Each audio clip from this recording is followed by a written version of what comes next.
So that's our new topic, mergers and acquisition. I had shared with you some the handout. I had shared the handout. Yeah, half of this topic will be discussing on what we have the handout, that's the theories, and then the other part will be the computations. Yeah, so let's look at evaluation of mergers and acquisition. Yeah, before we discuss, let's write some notes. Let you see that. Okay, before you write, what's the difference between a merger and acquisition? A merger and an acquisition. Now, for mergers, this is where the two companies they come together to form a new company. And in this case, the old companies, they lose their identity to form a new identity. But in acquisition, it's also known as the takeover. And takeover, this is where one company, known as the predator, acquires another company. That's what we call the target. Now, in this case, for the acquisition of the takeover, now the target loses the identity, but the predator retains its identity. But the thing in mergers, the two companies, that's A and B, they join, and then they'll now a new company. Let's call it C. Now, what happens? The old company, they lose their identity, and then they have a new identity. But for acquisition, the predator retains its identity, but the target loses its identity. Yeah, we like to see that. Like to see that. After the acquisitions,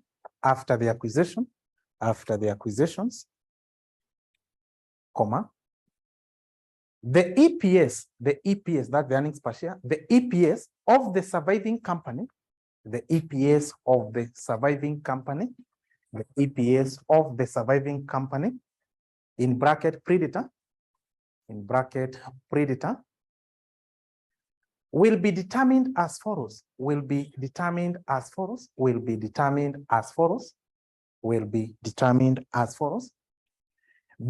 with the nature of the consideration, based on the nature of the consideration.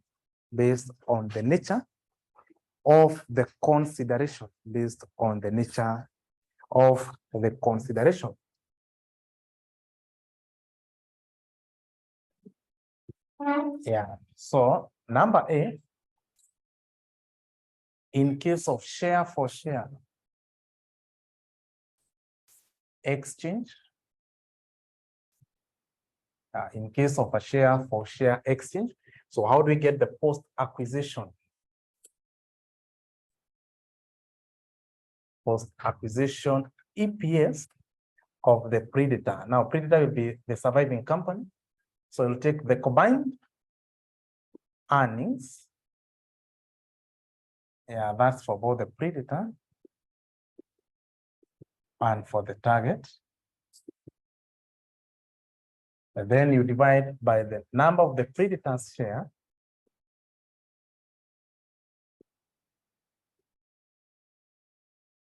plus new shares to be issued. And then number B, in case of a debenture issue,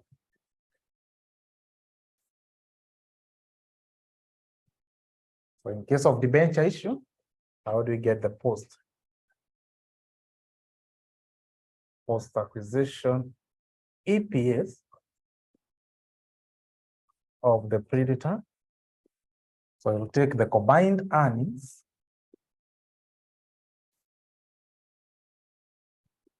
then you raise the interest, and the interest should be the net of tax. And then you divide by the number of the predator's share.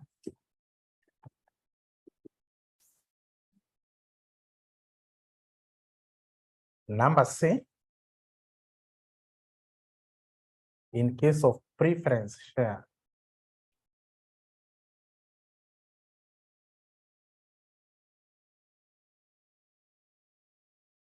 so how do we get the post-acquisition EPS of the predator? So we'll take the combined earnings then you deduct the preference dividend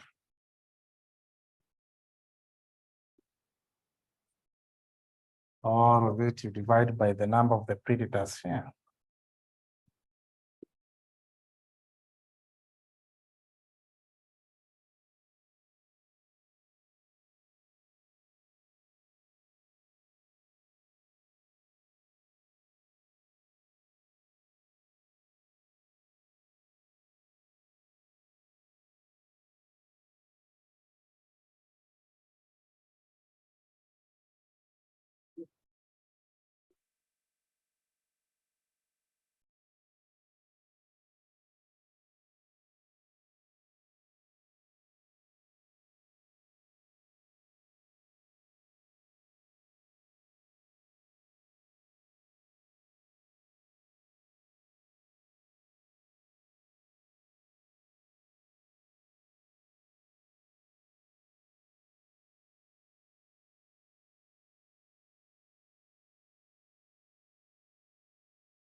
We right to say that? We right to say that?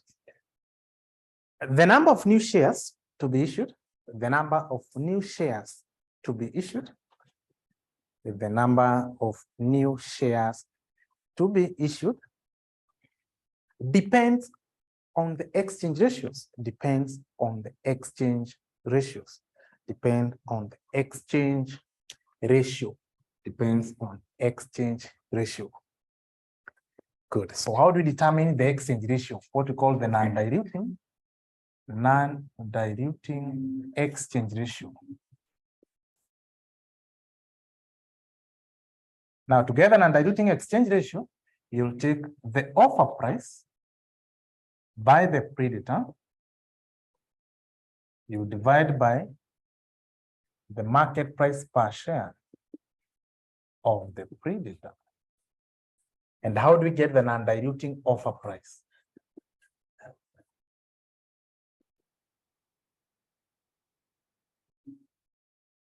To get the non-diluting offer price, you take the price earning ratio of the predator, you multiply by the earnings per share of the target. How do we get the price earning ratio?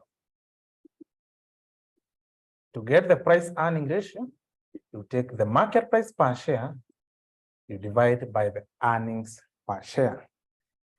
How do we get the share premium? To get the share premium, you will take the offer price, you compare against the market price per share of the target. And how do we get the post-acquisition? Post-acquisition MPS of the predator. So to get the post-acquisition, we take the price earning ratio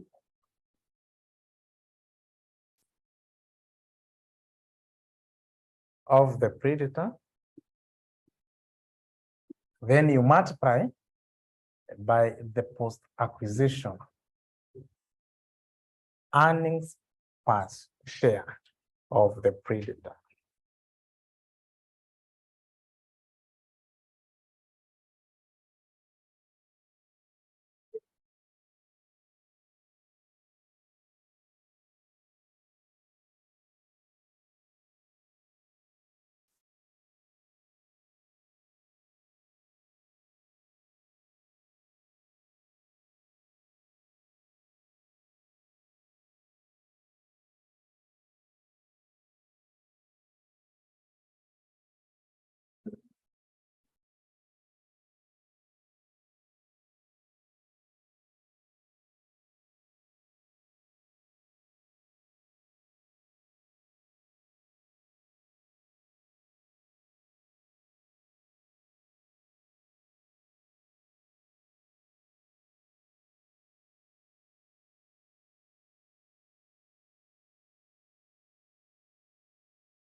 So now, before I do some illustration, now let's discuss on some theories on mergers and acquisition.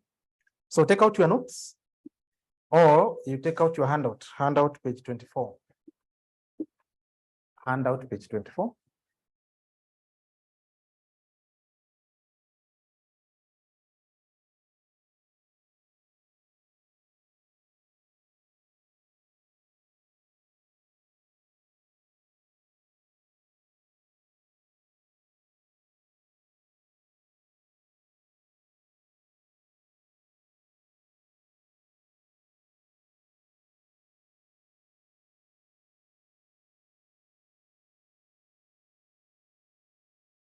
I had also shared the notes. So in case you had printed the notes, you can also use the notes. It's the same content. The notes of the handout.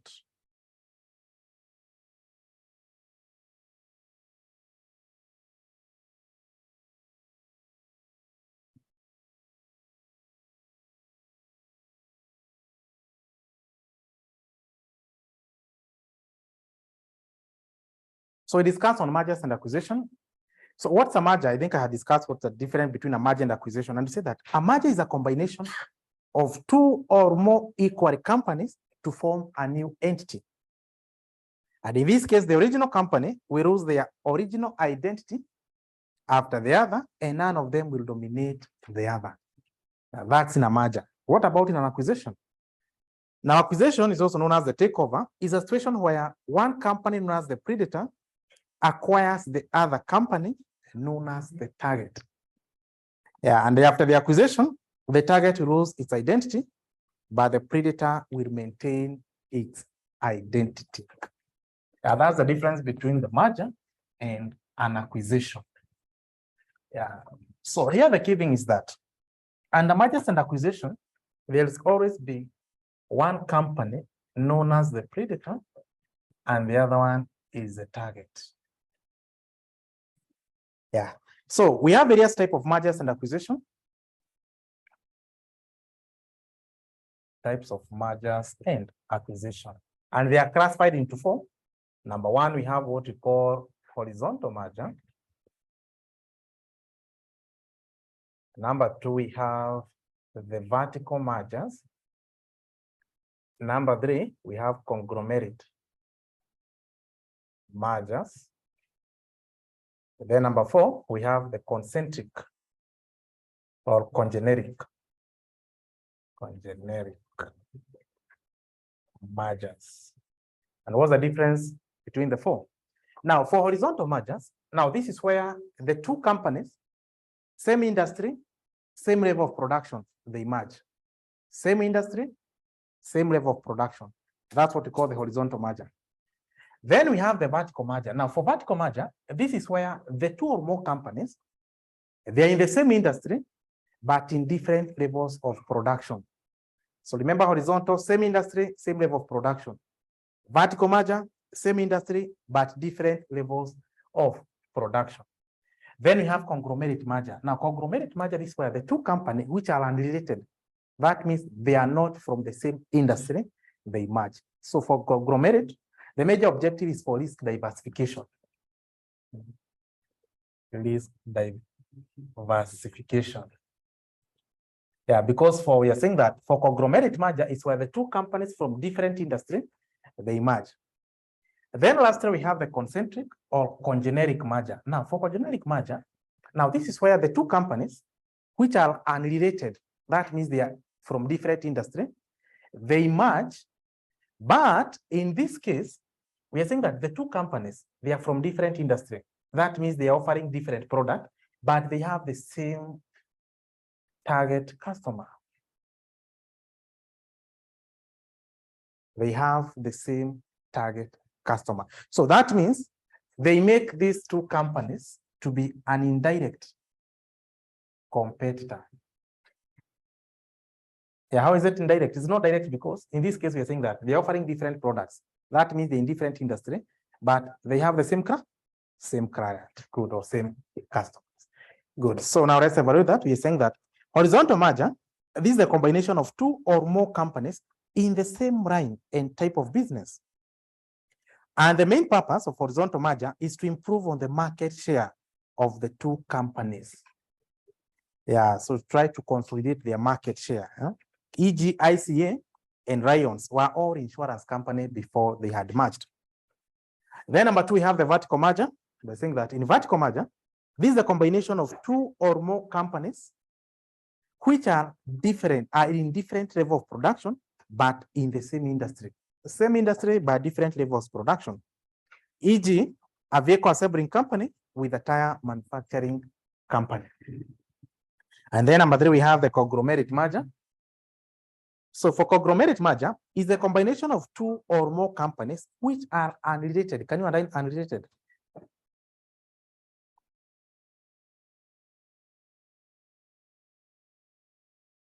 If you're unrelated, that means they're in a different industry.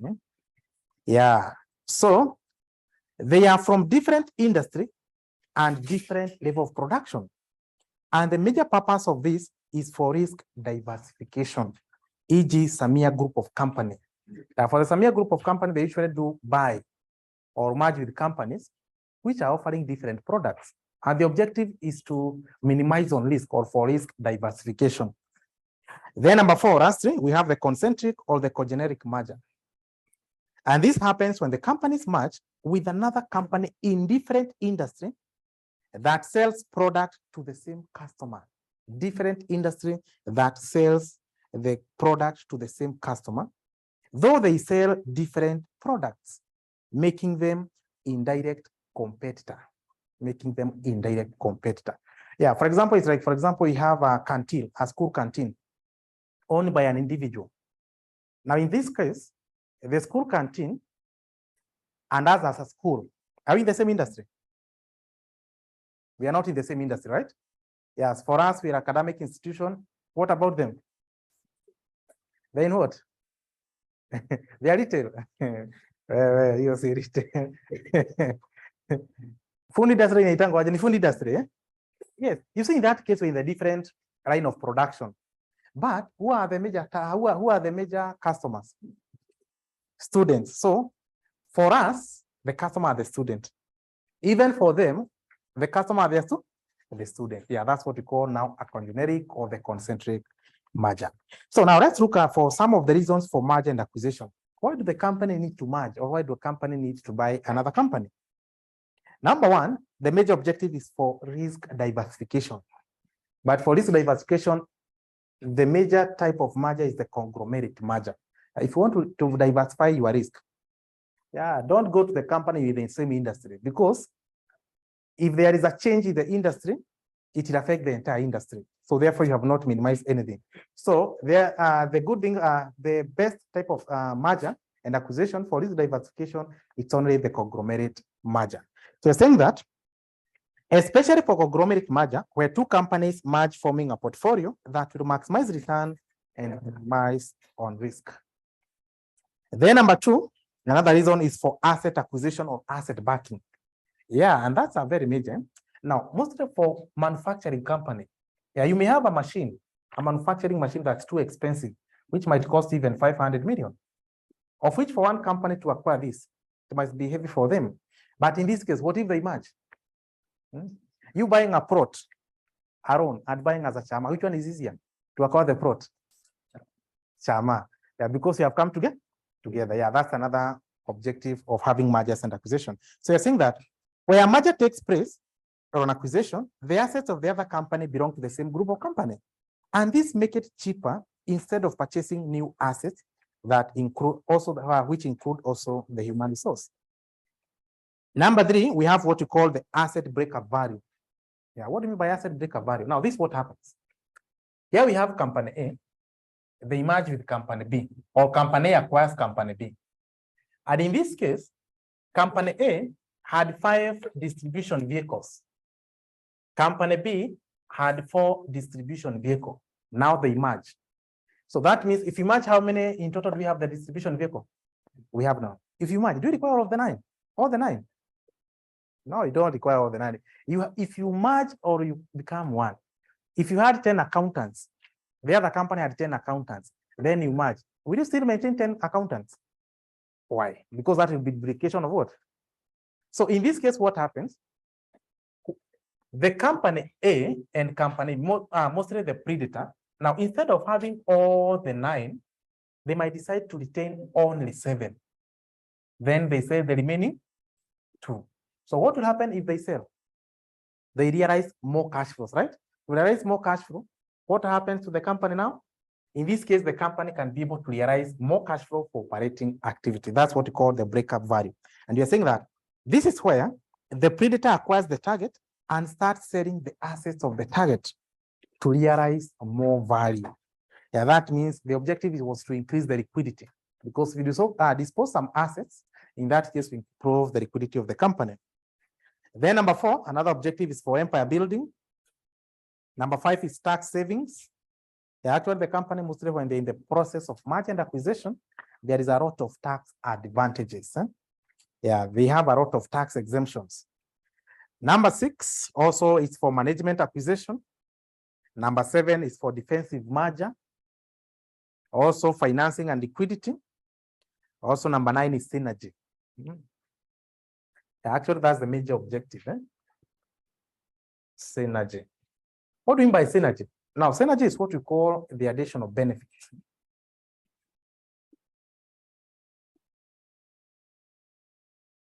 Yeah, which arises as a result of economies of scale. Economies of scale. And how does the rule of synergy apply? The rule of synergy. 1 + 1 is equals to what? 2.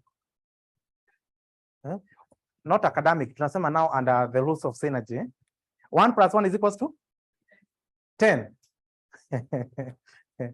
Yeah, in synergy, 1 + 1 is equals to 3. And 2 + 2 is not 4. Is greater than 4. How does that work? Now, this is how it works. If 2 companies, company A and company B, they merge. Company A, assume that was reporting a profit of 100 million annually, and company B was reporting 80 million annually. And then they merge. So how much will be the total profit if they merge? 100 and 180. That's not correct. Yeah, it's 180 per se, but it will not be 180. Why is that the case? Let me move back where I was giving you an illustration about distribution vehicle or the account department, where company A had 10 accountants, company B had 10 accountants. If we merge, what will happen? There will be layoffs, because we are merging so that we can save on cost. So if we merge, we don't require all the 20 accountants. High chances we might only retain 15 accountants. So what will happen to the 5? The same, we had 5 distribution vehicles. Company B had 4 distribution vehicles. So in total, they had 9. After they merge also the distribution system. So that means they don't require all the 9. So what will happen to the maintenance cost and the running cost of those motor vehicles? Will it go up or we go down? We'll go down. So if it go down, that means the company will realize the cost savings. What's the effect of the cost saving to the profit? If we save on cost, the profit will increase.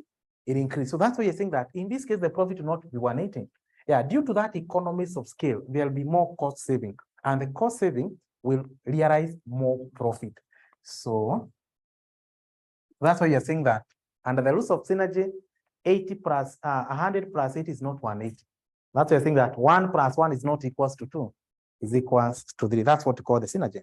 So now let's discuss on that. They're saying that synergy, this is the additional benefit associated with the economies of scale after merger and acquisition. Synergy is divided into 4 as follows. So we are in page 25. Number 1, we have the operation of synergy, and this will result from the economies of scale and complementary resources, which can be shared among the two companies. Then we have managerial synergy, and this will result from the combination of the management teams. Also, you have the financial synergy. Yeah, this will lead to decrease in the fluctuation of cash flows and cost of borrowing. And then also you can have the combination of the three. And that's the combination of operational, managerial, and financial. Yeah, those are the 4 types of synergy: operational, managerial, financial, and combination of the three. Good. Now, synergy is not always achieved in practice, but not always, due to the following reason. You see that synergy is that additional benefit you expected. So sometimes that additional benefit expected might not be realized. Now, what are some of the reasons for that? Number 1 is lack of complete information before the mergers and acquisition. Yeah, during mergers and acquisition, you need to engage the experts. And when you engage the experts, you also need to do a deep due diligence of the company you're about to acquire. If you don't engage experts, you'll be surprised. Yeah. Then number 2, inability to accurately take and measure synergy. Also, another reason is because of being too optimistic about the potential benefit of the merger and acquisition. Also, lack of motivation on the part of managers to achieve additional benefits. Also, because of payment of high premium on the acquisition of the target. Yeah, and that's another reason. Because this is what happens. Company A acquired company B. First of all, you have, before you buy company B, you have to do what you call the corporate valuation. The company you are buying, how much is the current market value? Now let's assume that company B, based on the current value or its net asset, is worth 500. But in this case, company A did not carry a well due diligence and better corporate valuation because they didn't engage experts. So for them, instead of paying 500, they paid 700 million. But you see, the company being acquired is worth how much? 500. So in this case, they have paid an addition of 200. Now, this 200 is what we call now the value gap. And the value gap to the company buying the other company in financial reporting is what we call the goodwill. The difference between the purchase consideration and the net asset acquired. That will be the goodwill. But for the company being acquired, to them is a premium, which is a profit. Now, in this case, we are saying that they have overpaid by 200. But we are saying that the major objective of merger was to do a cost saving. But in this case, in the process of saving that cost, you paid more. So that means it might take even a longer period to recover the 200. So, and that 200, we are saying that that benefit you expect is what we call the synergy. So due to higher payment of high premium, you might not achieve that synergy. That's why we're saying that because of the payment of high premium on acquisition of the target. And then lastly, integration problem, such as cultural differences. Yeah, you know, company is another person at the eyes of the road. Yeah? If the two companies merge, how company A used to work and how company B used to work, they were totally different. Sometimes to integrate so that they can work as one, sometimes might be a problem. How many are chairman? Yeah? Can you assume now, for example, we merge KCE, we merge with another college. Yeah? Or let's assume you have been working with the government. You know, for government, you don't go to work on weekends, yeah? On holidays. Then you come here to KCE. Yeah? On holidays, we are here. Weekends, we are here. Yeah? You see, sometimes it might be difficult for you because for you, you are used. On weekends, that's my time. Holiday, it's my time. Then we merge with the KCE. Now KCE, you have to work from Monday, Tuesday, Wednesday, Thursday, Friday, Saturday, and Sunday. So sometimes it becomes a challenge. That's what we call the integration problem. Good. So there are steps used in mergers and acquisitions. So we'll go through that. That's very simple. Now let's look at what we call the hostile takeover. We see that takeover is the same as acquisition. But in this case, we are having what we call a hostile takeover. Now, who passes it's called what? Okay, for us to have a mergers acquisition, does it require a general resolution or a special resolution? Special, that 75%, right? Who votes? Who makes this decision? Are they the management or the shareholders? Shareholders, good. They are shareholders. Now, shareholders are the one who effects these mergers and acquisitions. Now, in this case, the shareholder are tired of the company. You have not been paying the dividends. So they have decided to sell it to the predator because they have been given a good offer. But in this case, who runs the company? The management of the directors. Are you together? Now, you as a director, what can you do to save the company from that hostile takeover? Hostile takeover, that means that in this case, the shareholder have decided. But in this case, the predator is taking advantage of that. They are taking advantage of that. So that means the strategy, the predator wants to acquire the target is not compatible with. That's what we call a hostile takeover. They are not in the terms of the strategy of acquisition, they are not compatible. So that's what we call the hostile takeover. And they think that this is where one company known as the predator takes over the target. And in this case, the target would be unwilling. The target will be unwilling on the takeover strategy. Now you can ask, if they are unwilling, why do they don't they withdraw? But I think that this is not a decision to be made by the management. The decision to be made by who? Shareholders. Yeah. So in that case, so what are some of the indicators of hostile takeover in a target company? Yeah, some of the indicators. Number one is the resource mismatch hypothesis. Yeah, that means in this case, the target has potential of growth, but they don't have resources. But for me as a predator, I have what you need. So what will happen? I always take advantage of you, true or false. You need something, and you don't have other means of having that. And I know what you need, I have it. So high chances you have to go with my terms. That's what we call the resource mismatch hypothesis. And we're saying that in this case, the target company will have a potential of good performance, but due to unavailability of sufficient resources, the company becomes an easy target for hostile takeover. Number two is the size hypothesis. And in a highly competitive market, bigger company will easily take over small company.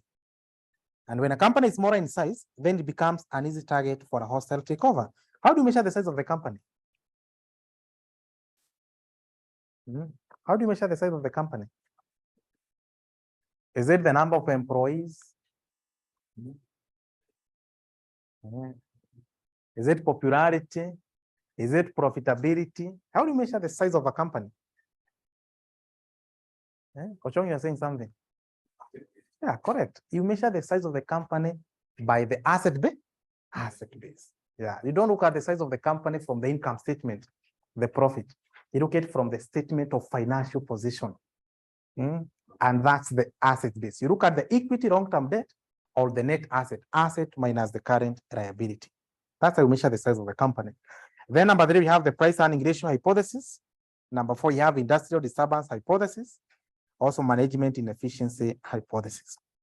So what are some of the strategies to avoid a hostile takeover? Yeah, when a target is exposed to hostile takeover, what are some of the strategies? Now, not as a company, but you now as a management, can you do to try to scare away the predator? Those are what we call the strategies to avoid a hostile takeover. Number one is the sale of crown jewel. Yeah, the sale of crown jewel, this is where now the management of the company, they are the one running the company. Once they become a victim of hostile takeover, before that process goes on, they start selling most of the attractive assets. Once they sell most of the attractive assets, they remain like a skeleton. Now, as a predator, will you buy a skeleton? No. So in that case, the predator backs down. But in this case, it was just a strategy. So you're saying that this is where the target company would sell the most attractive assets, leaving them a skeleton and unattractive. Then number two, we have what we call use of Pac-Man defense. Pac-Man defense. That's giving what we call a counter offer. Kama ambia mtu nitakupiga, naye akwambia upige nani? Mimi nitakupiga. So what will you feel? How will you feel? Naenda kuthreaten mtu naye anakuthreaten. Yeah, that's what we call the Pac-Man defense. So you're saying that in this case, the predator gave an offer to target. Then target naye anajijaza anamwambia hata mimi naweza kukununua. Yeah. So in that case, as a predator, you just back down. You just back down. That's what we call the Pac-Man defense. You're saying that this is where the target gives a counter offer to acquire the predator. Lakini jua hawana pesa, sawa sawa. Ile tu kufanya nini? Kushtua tu, eh? Yeah. This is where the target gives a counter offer to acquire the predator, and in the process, the predator would back down because of the threat of being taken over by the perceived small company. Good. Then number 3, we have what we call the use of white knight or white square.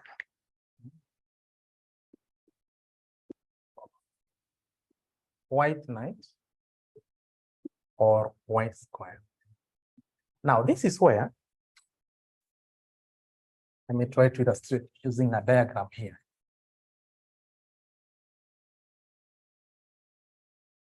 Here we have company B, now which is the target. But now being a target, there are several predators. We have A, we have C, we have D. So in this case, what happens? The use of white square. Now in this case, we have no alternative. It's upon you now to look between A, C, and D, who looks like an attractive predator. Here you have no others. But now it's upon you now to choose who will be an attractive predator. So it's upon merging with a friendlier predator. But they are different. Eh? White knight, okay, it's the same strategy. But for white knight, you look for a predator who will acquire the entire business, 100%. That's what we call the white knight. White square is the same strategy. You look for a friendlier predator, but now only to buy a portion of the business, not to sell the entire business. So the strategy is the same, but for white knight, you buy the entire business, but for white square, you only buy the proportion of the part of that business. So you're saying that this is where the target company would be taken over by a friendlier company to avoid a hostile takeover, or merge with a friendlier company, i.e. having a defensive what? Merger. That's what we call a defensive merger. White knight involves choosing an attractive predator who buys the entire business. Where white square is a strategy to avoid hostile takeover by choosing a friendlier predator to buy part of the business, only part of the business. Good. And then number 4, another strategy is the use of golden parachute. A golden parachute is all about the target giving attractive retirement benefits to its employees. So in this case, the target company would give attractive retirement package to the top management and employee upon retirement or resignation.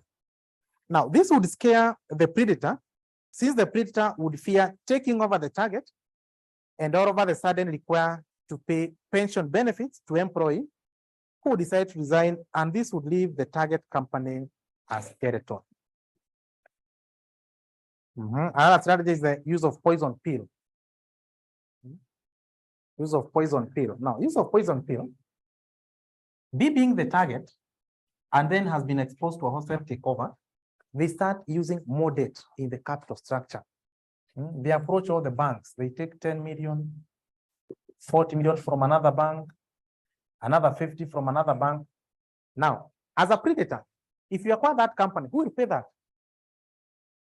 Is the predator will pay. Now, as a predator, will you acquire the company? You expected to have a synergy, cost saving. But once you acquire them, you also have to pay all their debts. No. So as a predator, what will you do? You'll just back down. But they're saying that in this case was just a strategy to scare away the predator. That's what we call the use of poison pill. I'm saying that in this case, the target would mainly use borrowing to finance its assets, and this would make the target unattractive, since the capital structure mix would have more leverage than the use of the equity. Then number 6, we have the share repurchase option, where the company buys its own share. Then number 7, use of dividend policy, use of legal redress. Legal redress, you just sponsor the minority shareholders. Because we say that in this case, we require a special resolution, 75%. What if 80% they vote for the company to be taken over? So that means there'll be a proportion of 20%. Now that 20%, that's what we call the minority shareholders. They can be funded by the management. If they get to the court and they win, who will win? Is the management who will win? Are you together? Yeah, because actually that strategy, the minority shareholders are usually being funded by the management to go to the court and try to stop that acquisition. Then we have the use of frequent profit forecast, also use of shark reparent. Good. Then we have forms of consideration in case of merger and acquisition. Yeah, you know what's purchase consideration? Eh? The amount that the predator will have to pay to acquire the business of the target. So number one, they can pay in cash. Number two, they can pay through the issue of shares. Also, they can pay through the use of other security, debt security, such as preference share and debentures. Then we have the cash payment. You can do share for share exchange. Also, use of convertible securities. And then we have value gap. What is value gap?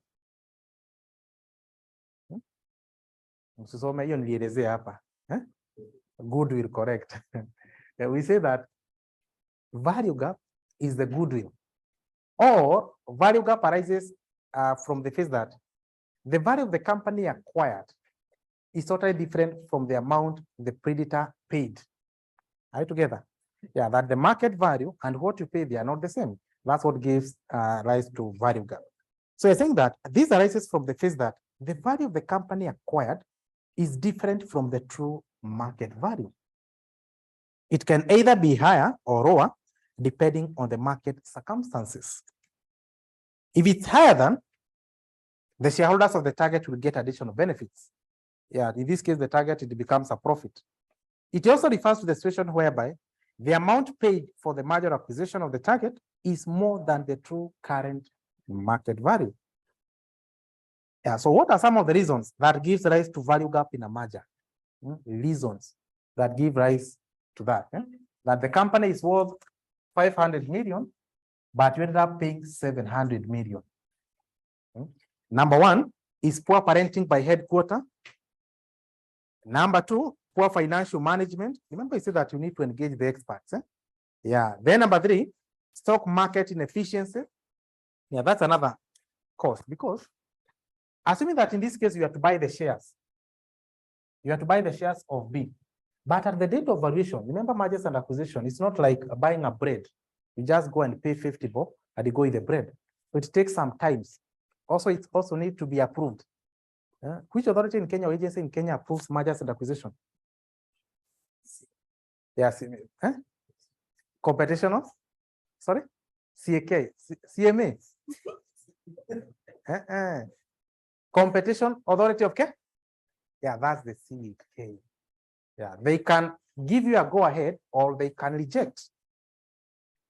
If it's a threat to the economy, they reject.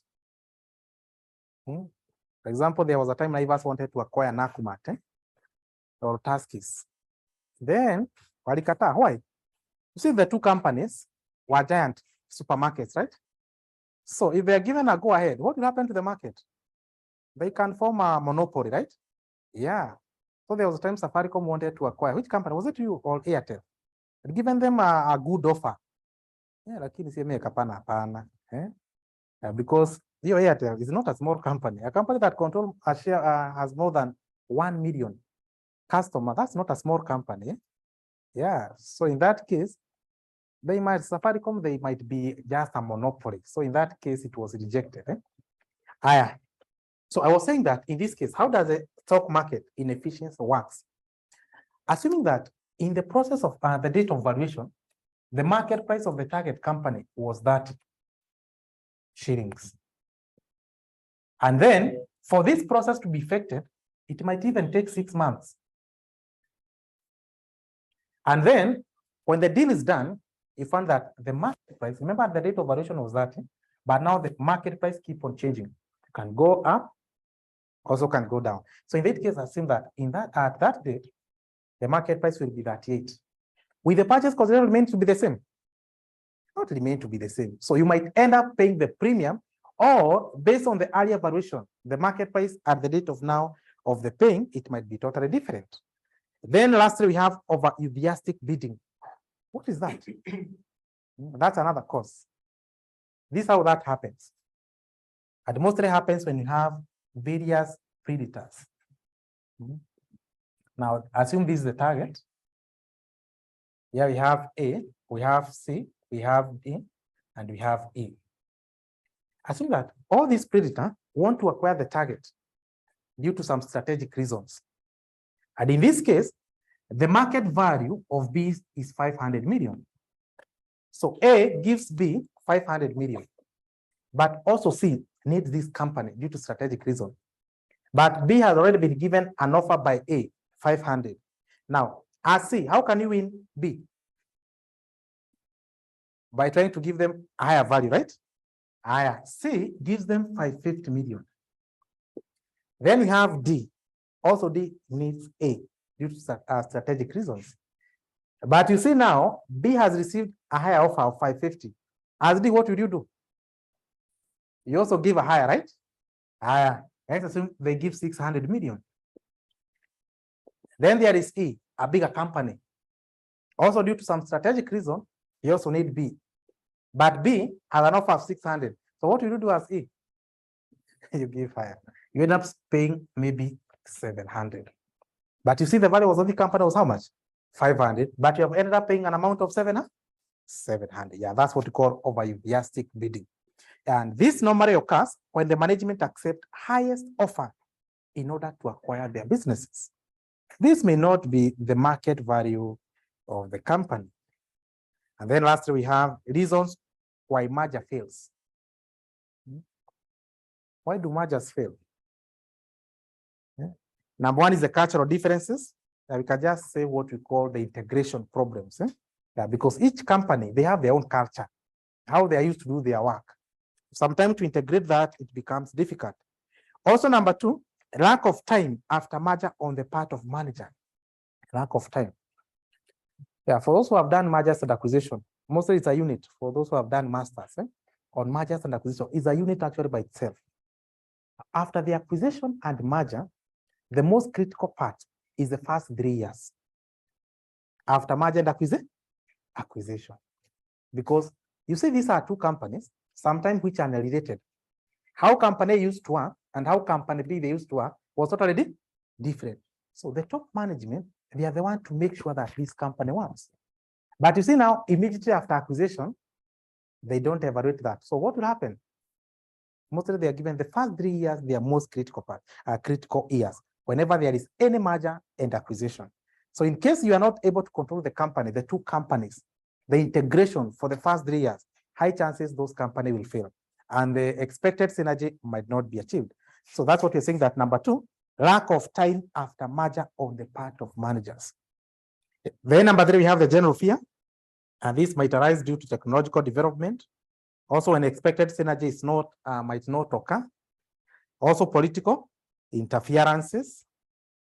Also, failure in coordination and communication. Social differences. Also, the value gap. Poor corporate parenting. Also, lack of experience, experts in mergers and acquisition. Good.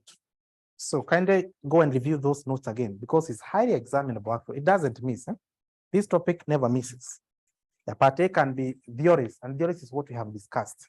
And then the other part are the computation. So can you go back to your notes and kindly review what we had written about evaluation of mergers and acquisition? I want us to do some illustration.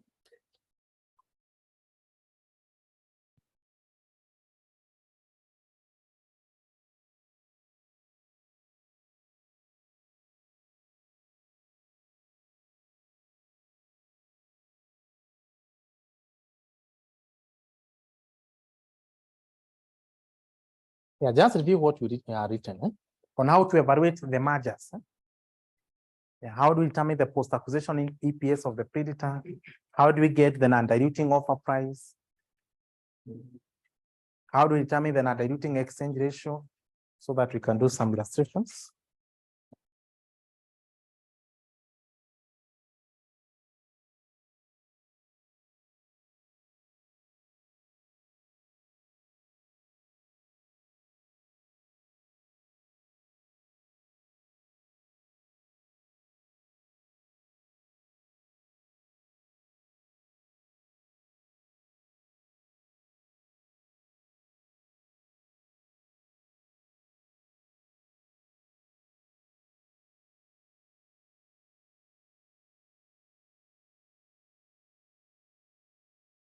May 2017, question 5A.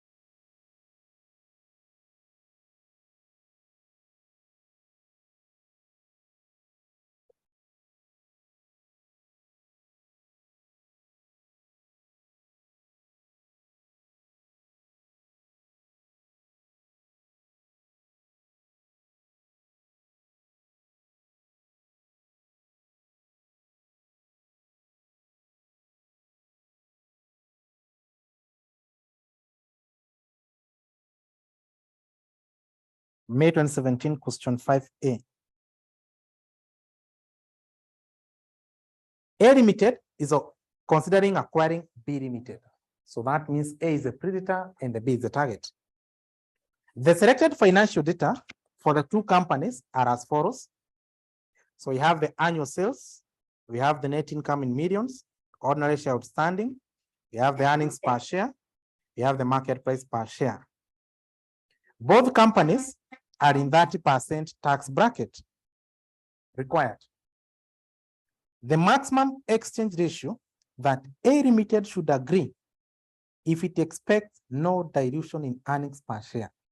The maximum exchange ratio, assuming that we don't want diluting of share. That's what we call non-diluting exchange ratio.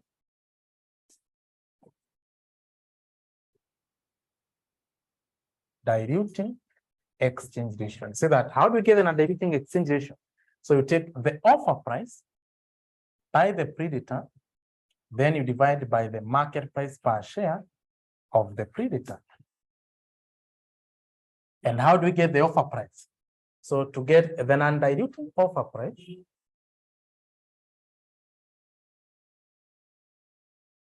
say that you take the price earning ratio of the predator, then you multiply it by the earnings per share of the target. And you say that to get the price earning ratio, you take the market price per share over the earnings per share, but you're taking for the predator. Now, predator is A Limited. So give me the market price per share of the predator. We have it's 40. Then you divide by its earnings per share. Give me the earnings per share of the predator. We have is 3.5. Then you multiply by the earnings per share of the target. How much is the earnings per share of the target? We have it's 1.5. So give me that.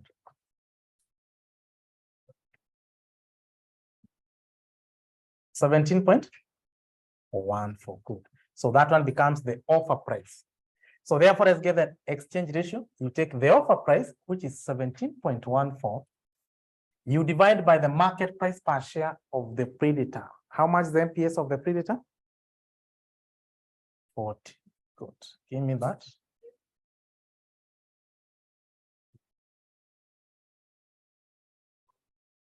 $0.43. Good. 0.43. Number 2 of the question. Number 2 of the question. The total premium that shareholders of B Limited would receive at the exchange ratio calculated in A1 above. Total premium. So how do we get the premium? Now I say that to get the premium is the difference between the offer price minus the MPS of the target. Now, we have given them an offer price of how much? 17.14. You compare against their market price per share. How much is the market price per share of the target? It's 15. So the market price per share is 15 of the target, but you're offering them per share will pay you 17.14. So that means per share, there is a premium of how much? 2.1 for that per share, but we need the total premium. We need the total premium.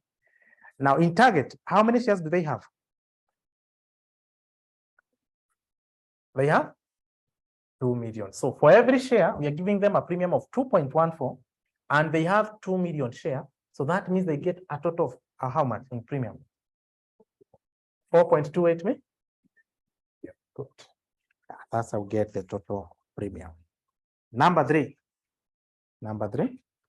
A Limited post-acquisition earnings per share if the two companies settle on a price of 20. A Limited post-acquisition earnings per share. A is a predator. Post is after. So after becomes the only surviving company. So how do we get the post-acquisition? EPS of the predator. So we say that you take the combined earnings. That's for both the predator and the target. Let's stop writing. I'll give you time to write. You divide by the number of the predator's shares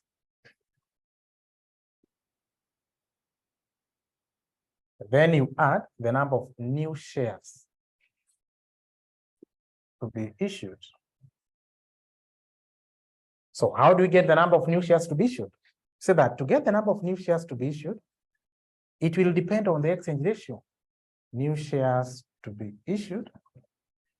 So that you take the exchange ratio, then you multiply by the number of the target's share. How much is our exchange ratio?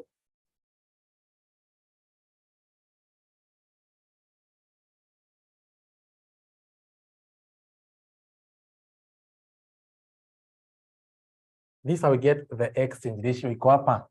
Non-diluting exchange ratio, you take the offer price divided by the market price per share. So how much is the exchange ratio? 0.5. Then you divide by the number of the target share. How many shares does the target have? How many shares do the target have? 2 million. So you'll get an amount of 1. So this I will get the exchange ratio. Can you read the question again? A Limited post-acquisition earnings per share if the two companies settle on a price of 20. So we say that to get the exchange ratio, you take the offer price. They have settled on a price of how much? 20. You divide by the MPS of the predator. How much was the MPS of the predator?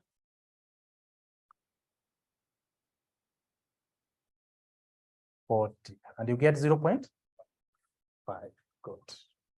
So now let's determine this. The post-acquisition EPS of the predator. You take the combined earnings. So give me the net earnings of A and B. We have the net income. So you take 35.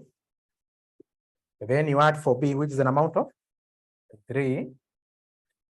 Then you divide by the number of the predator's share. How many shares does the predator have?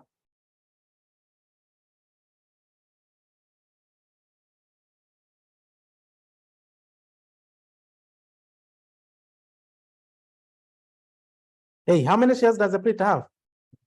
10. Then you add the new shares to be issued.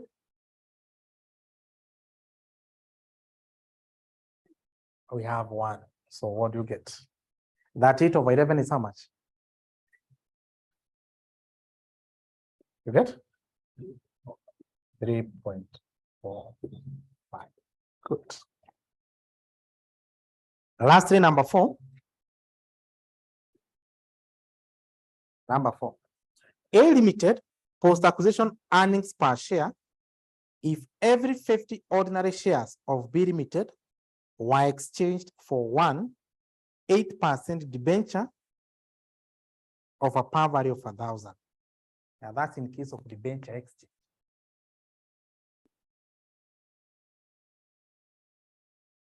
So that in case of debenture issue, how do we get the post-acquisition EPS? So post-acquisition earnings per share of the predator, you see that you take the combined earnings, then you deduct the interest on the debt. And remember, interest is allowable for tax purposes, so it should be net of tax. Then you divide by the number of the predator's share. Number of the predator's share. So you take the combined earnings. So these are the combined earnings. So you take 35 and 3. So 35 plus 3. Then we minus the interest on debenture. And then you divide by the number of the predator's share. How many shares does the predator have? We have 10. Good. Now let's compute the interest. Yeah, do that number 4. A limited post-acquisition earnings per share if every 50 ordinary shares of B were exchanged for 8% debenture with a par value of 1,000. That for every 50 shares we acquire, we issue 1 debenture. For every shares we acquire, but remember we are acquiring B. How many shares does B have? What about 2 million shares will issue how many debentures? 2 of 50 is how much? Let's work with the millions. There it is.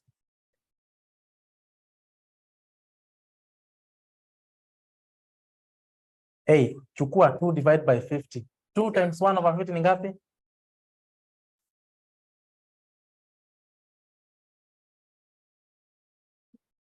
Sorry? 0.04 debentures. Now, these are the debentures. Now, we convert them into monetary terms. So how much is the par value per debenture?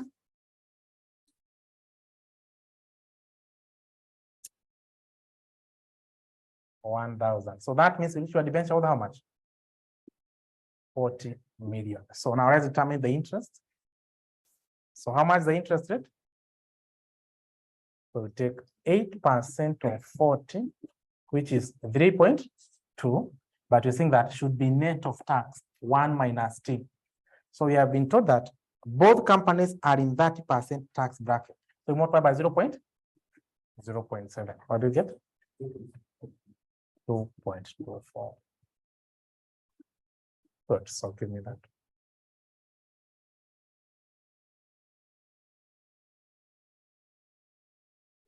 3.58. Good.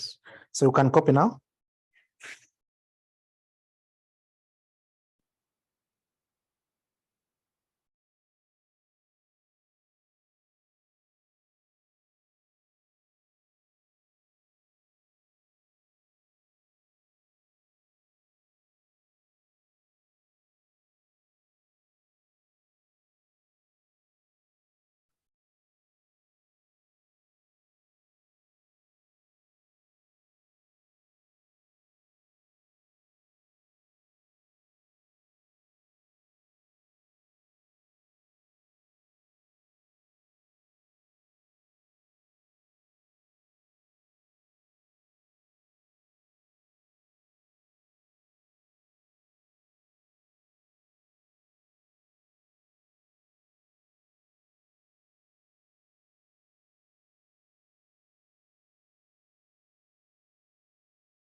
May 2019, sorry, November 2019.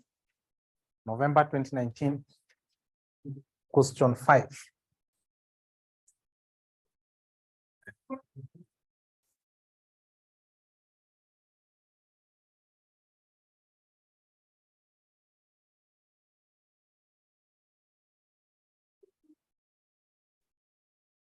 Now, for those who missed the introduction part of what we had introduced, I had already shared with you the notes. I had shared the handout and the notes. Everything is in those notes.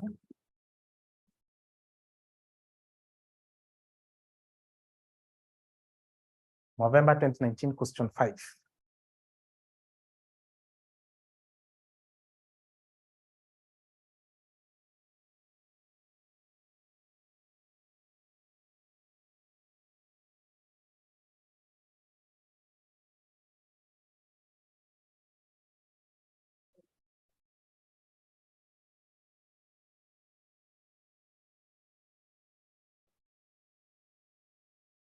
Briefly describe the following types of merger. Number one is horizontal merger. What's horizontal merger?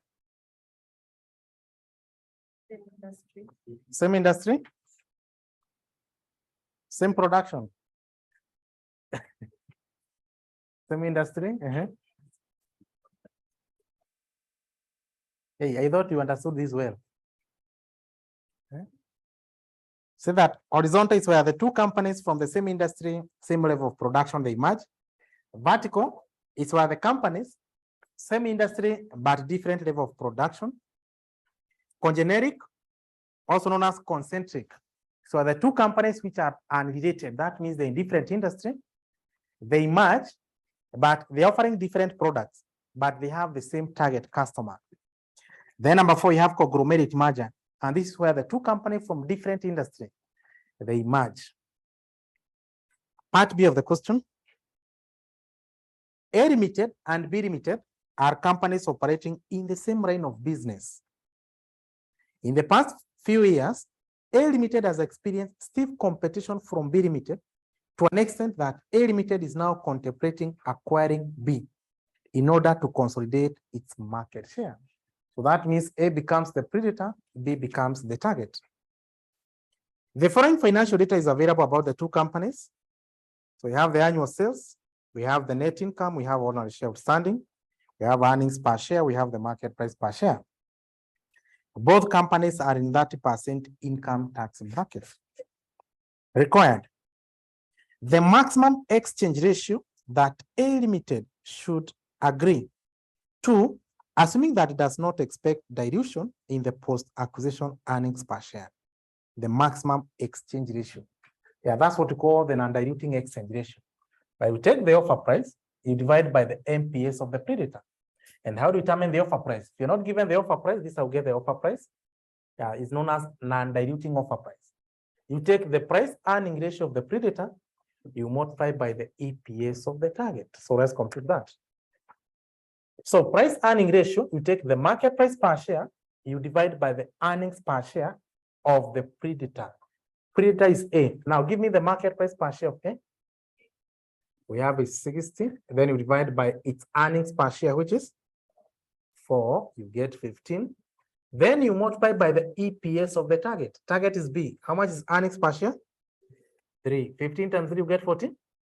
Yeah. So that means, assuming they don't expect any dilution of the earnings per share, they should offer a maximum of 45. So, but now let's get the exchange ratio. So take the price, the offer price, which is 45. You divide by the MPS of the predator. How much is the MPS of the predator? 60. And that is 3/4, 0.7? 0.75. Yeah, what does that mean? See, this one is a share for share exchange. Yeah, 75 is 3/4, right? 3/4 inamaanisha aje?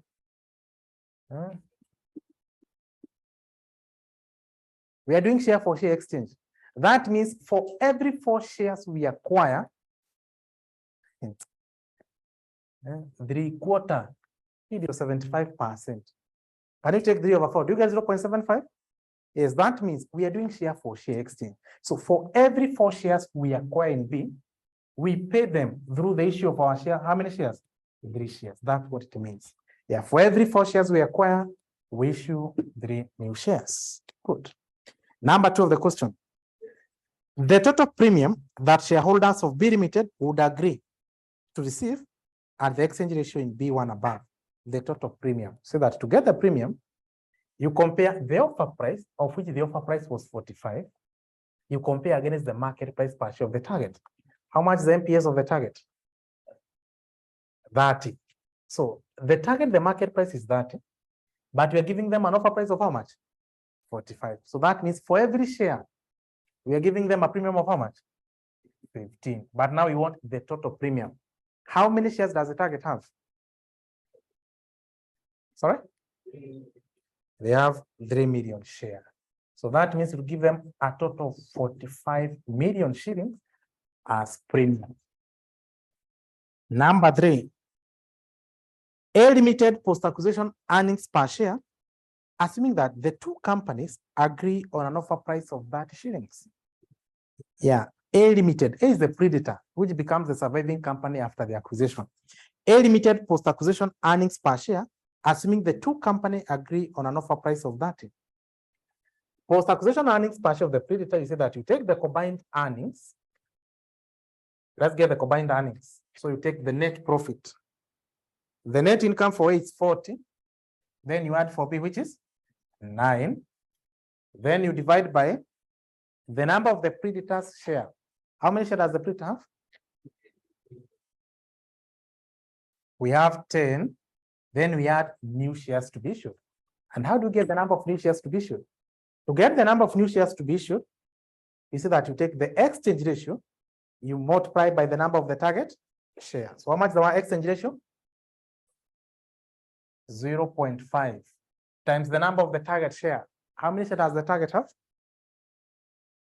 There are 3, right? Yeah, 3.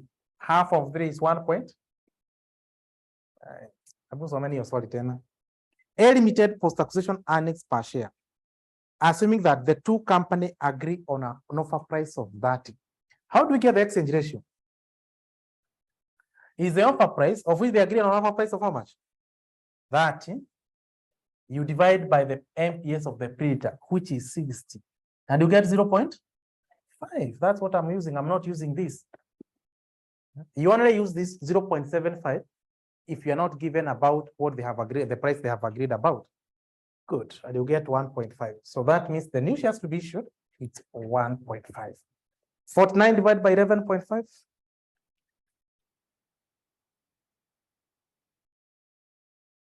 You get 4 point. Now let me ask you now a question. Exchange ratio here is 0.5. What does it mean? 0.5. 0.5 is a half, right? What does it mean? And as with the way I was trying to explain there. So for every for every 2 shares, you is it for every 1 share we issue 2, or for every 2 shares we issue 1? Correct. Yeah. For every 2 shares we acquire, we issue 1. And that's what we have done here. The number of the target share, they had how many shares? I put so many up. How many shares does the target have? See, there were 3 million. Now we are computing the number of new shares to be issued. That for every 2 shares we acquire, we issue 1. What about 3 million shares we are acquiring? How many shares will you have to issue? 3 divided by 2. That's a good, please, 1.5. Good. Lastly, number 4. A Limited post-acquisition earnings per share, assuming that for every 100 ordinary shares of B, the shareholders are offered 2 12% debenture. Yeah, so in this case now, we are not paying the cash consideration, I mean the on share, share for share. So in this case, it's in case of debenture issue. So the question is, A Limited post-acquisition earnings per share, assuming that for every 100 shares of B Limited, the shareholders are offered 2 12% debenture of 500. So that in case of a debenture issue, you take the combined earnings. And these are the combined earnings. So you take 40 plus 9. But in this case, you deduct the interest on debenture. Then you divide by the number of the predator's share. How many shares does the predator have? We have 10. Good. So now let's compute the interest. So the terms of the issue was that A limited post-acquisition earnings per share, assuming that for every 100 ordinary share of B, the shareholders are offered 2. For every 100 shares we acquire, we issue 2 debentures. What about, remember we're acquiring B. How many shares does the B have? What about 3 million shares? We have to issue how many shares? That's 6 over, this is 0.06, right? Debentures. Then you convert it into monetary term, each at how much? Yeah, each at 500. That is 30 million. We determine the interest. Give me the interest rate or the coupon rate of the debenture. 12%. Yeah, so you take 12% of that, that's 3.6, but the interest should be net of tax. So you multiply by 0. Yeah, net of tax, since it's allowable for tax purposes. You get 2.52. So the interest will be 2.52. What do you get? 4.65. Good. So you can copy.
December 2010.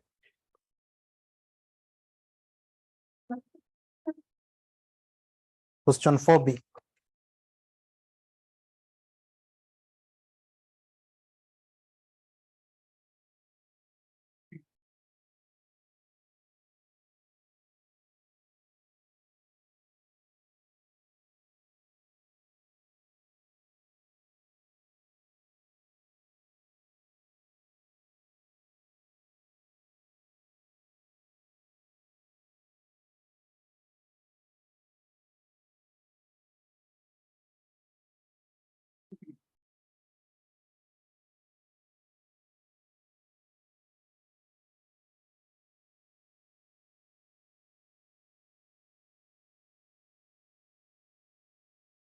Kubwa Limited is considering acquiring Dogo Limited, and relevant financial information is as follows.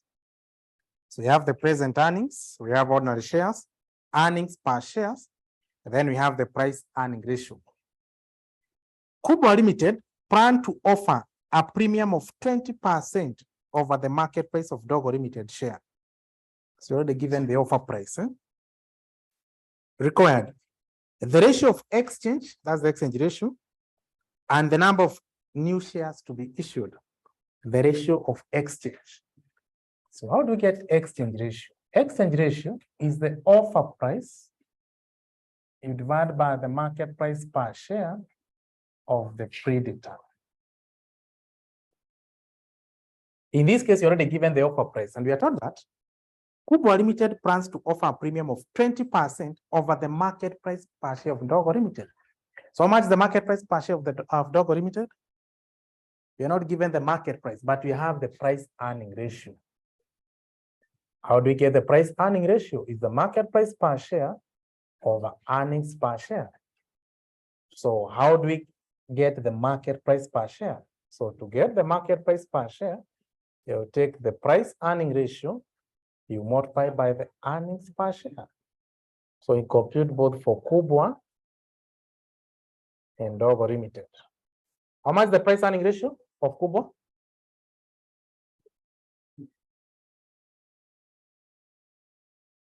$12. What about for Dogo? 8. Then you multiply by their earnings per share. Give me the earnings per share for Kubwa.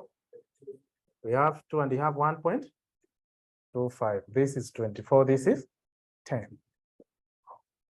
Offer price.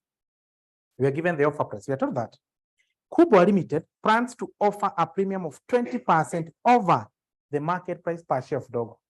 Now, the market price per share of Dogo is 10. Then they are planning to offer a premium of 20. So you multiply by 120. You get an amount of 12. That will be the offer price. Good. So that means the offer price is 12. You divide by the market price per share of the predator. How much the MPS of the predator? Is how much?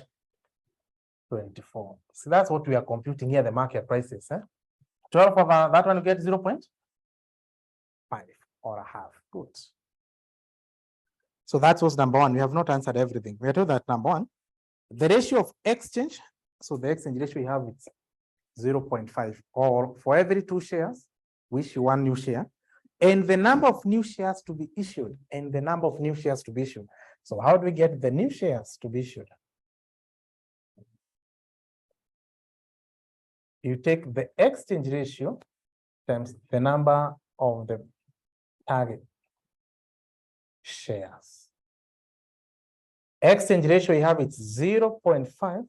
You multiply by the number of the target share. How many shares does the target have? 800. So that means you'll have to issue how many new shares? 400. Number 2 of the question. The earnings per share for the surviving company.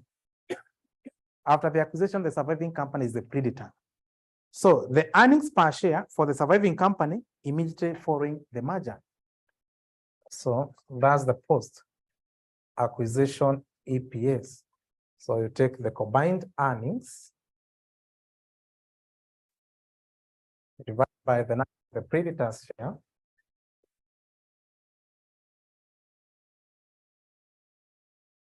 plus new shares to be issued.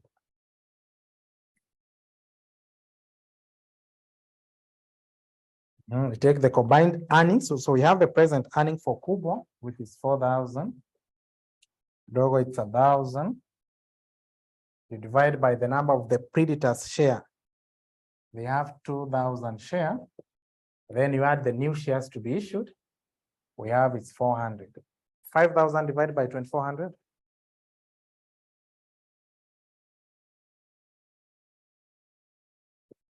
$2.08. Lastly, number 3.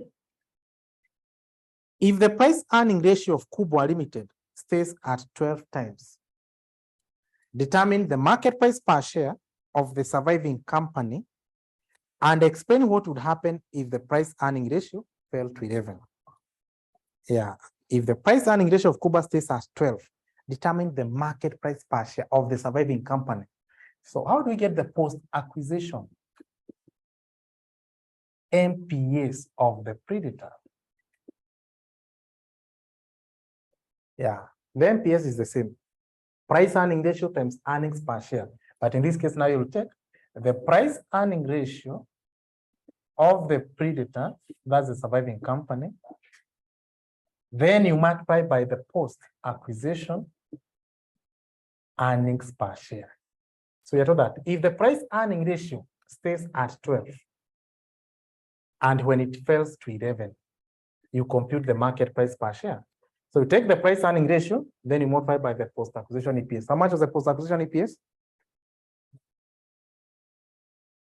2.08, 2.08. What do you get?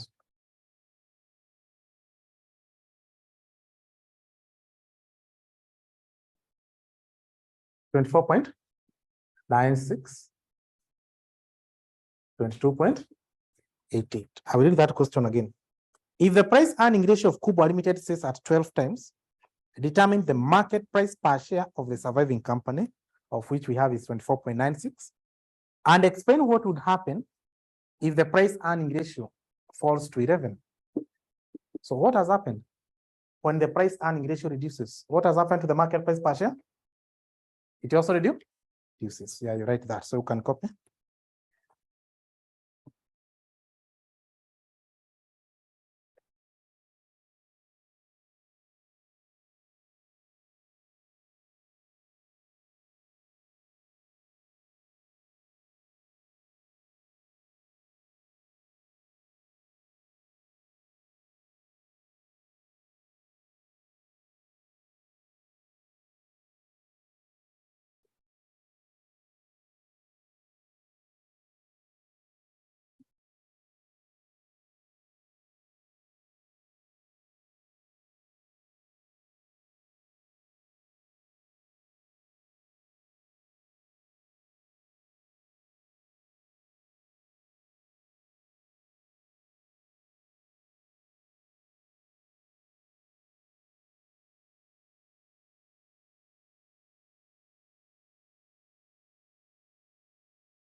Open December 2022.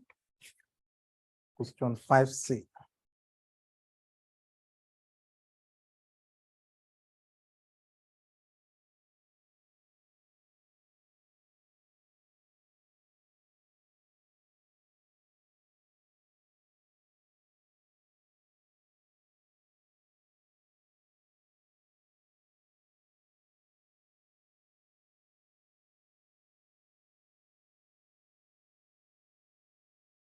Part B of the question. Let's start with part B of the question.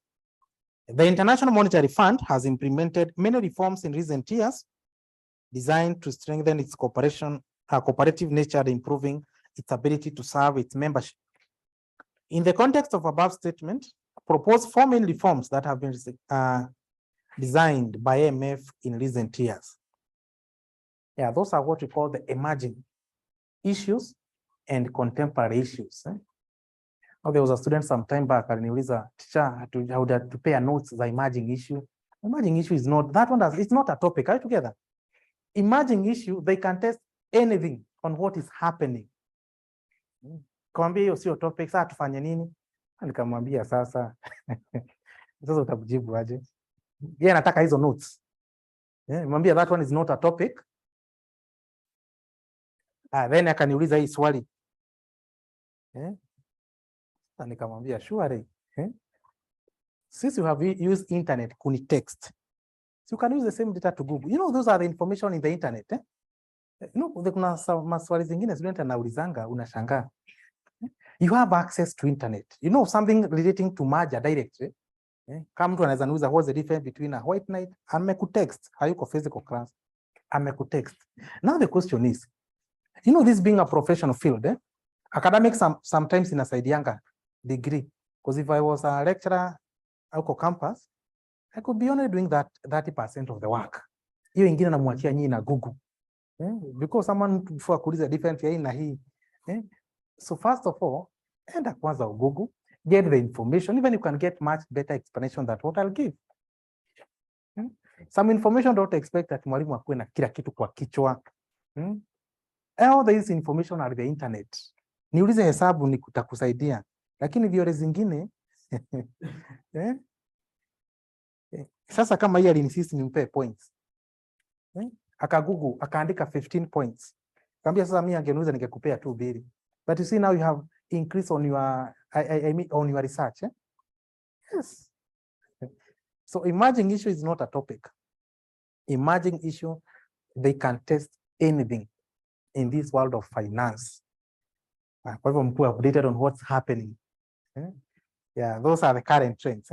Let's go to part C of the question. Alpha Limited and Beta Limited are companies operating in the same line of business. In recent past, Alpha Limited has experienced very stiff competition from Beta Limited, such that Alpha Limited is considering acquiring Beta Limited in order to consolidate its market share. The following financial data is available for the two firms. So we have the annual sales, net income, outstanding number of ordinary share, earnings per share, market price per share. Both companies are in 30% income tax bracket. Required, number one. The maximum exchange ratio that Alpha Limited should agree if it expects no dilution in the post-acquisition earnings per share. So exchange ratio will take the offer price over MPS of the predator. And how do we get the offer price? You take the price earning ratio of the predator, you multiply by the EPS of the target. So price earning ratio. So give me the market price per share of the predator. So the market price per share we have it's 30. Its earnings per share we have is 3. You multiply by the EPS of the target, which is 10 times you get 20. So the offer price will be 20 over the market price per share of the predator, which is 30. That's 2 over 3. 2 over 3, that's to that. To that is 0.67. Good. Number 2 of the question. Alpha Limited post-acquisition EPS, if the company agree on an offer price of 40 shillings. A Limited post-acquisition, that's the post-acquisition EPS of the predator or the surviving company. You take the combined earnings, you divide by the number of the predator's share,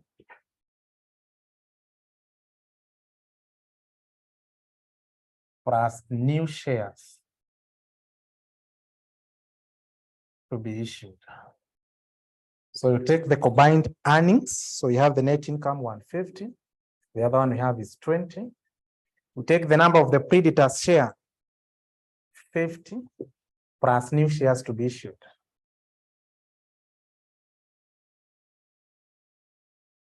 New shares to be issued, you take the exchange ratio times the number of the target's share. So the exchange ratio, we are told that, assuming they agree on an offer price of 40. So that means the exchange ratio, we say that you take the offer price, which is 40, you divide by the MPS of the predator, which is 30. 4 over 3, you get 1.33. So the exchange ratio will be 1.33 times the number of the target share. How many shares does the target have? 10. And you get 13.3. So the new shares to be issued, it's 13.3. 170 over 63.3. 2 point.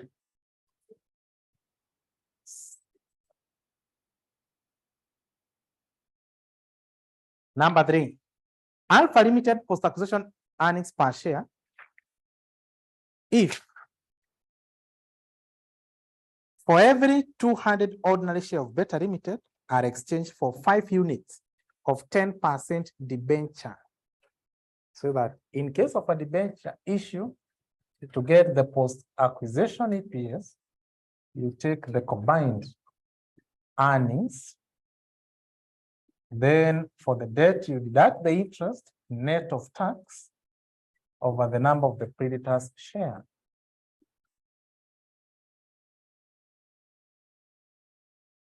So you take the combined earnings, so that's 150 plus 20.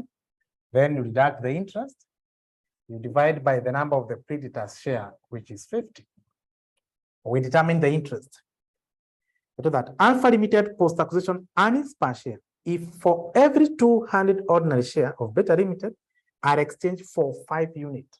So for every 200 shares, they exchanged for 5 units of debenture. What about, how many shares does the target have? What about 10 million shares? They'll get how many debentures? 50 over 200, that is 0.25, right? 0.25 million debenture. Then you convert it into monetary terms. How much is the par value? 500, that's 125, right? So 125 million. So how much is the interest? So the interest rate was 10%. 10%. So it's 10% of 125, you get 12.5. But the interest should be net of tax. So you multiply by 0.7. You get 8.75. So 8.75. So give me that. 3.225. Lastly, number 4. Combined operating profit, that's ABIT, and the post-acquisition earnings per share at point of indifference between earnings per share and a financing plan C2 and 3. Point of indifference. What do you mean by point of indifference? We did capital budgeting. When NPV is positive, we accept. When NPV is negative, you reject. When NPV is 0, muliandika nini? Point of indifference inamaanisha aje?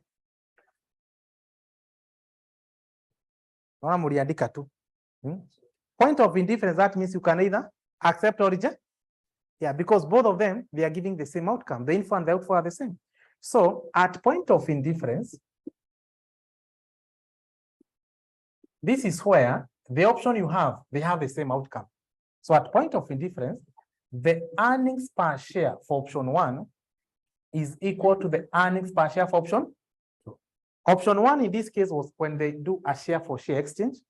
The other one was when, in case they issue a debenture. So now they want the operating profit. So how do we get that? We'll come to cover this later. How do we get the earnings per share? Now, in case of equity financed, earnings per share, you take the EBIT 1 minus T over the number of shares. The other option was in case of debt. So in case of debt financed, earnings per share, it's EBIT. For the debt, you pay the interest, then you tax to get the earnings after tax, and then you divide by the number of shares. Yeah, I shall cover this one also in the financing decision.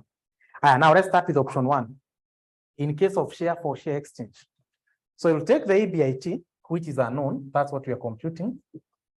1 minus T, that is 0.7 over the number of shares. So in this case, the number of shares, the printer had 50, then was to issue an additional 13.3. So how many total shares do we have? 63.3. So this one is equivalent to 0.7 EBIT over 63.3. In case of debt finance, you take the EBIT minus the interest. Here is the interest. The interest was 10% of 125, which was what, 12.5. So you minus 12.5